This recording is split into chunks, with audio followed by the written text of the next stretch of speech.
ব্লগটা অনেক মিস করতাম। সো সেই জায়গা থেকে অনেকদিন পর পর একটা স্পেশাল শো করা, এটা কিন্তু খুব ভালো একটা ফিলিং আমার কাছে। সো লাস্ট একটা শো করেছিলাম হার্লিনে, রিমেম্বার?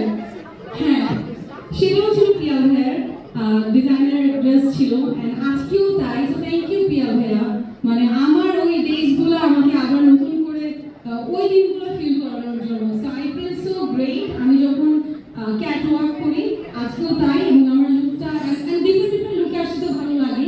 এন্ড অফকোর্স আমি তোমাকে আবার ধন্যবাদ জানাবো বিকজ তোমার প্রত্যেকটা প্রোগ্রামে এত সুন্দর সুন্দর প্রোগ্রাম অ্যারেঞ্জ করো, এন্ড অল দ্য টাইম তুমি আমাকে একটা পার্ট হিসেবে রাখো। So I feel so blessed. হ্যাঁ, আমরা নিউ ইয়র্কে একসাথে শো করেছি, পিয়াদার শো করে এসেছি। So I feel so grateful and so blessed, and thank you so much for everything. Thank you for this. Thank you.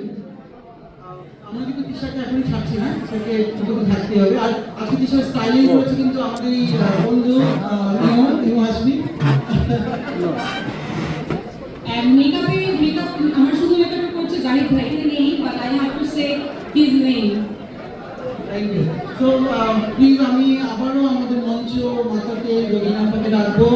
Please আপু, তুমি ছাড়াতে হবে না, সিনিয়র প্রেস তুমি আমাদের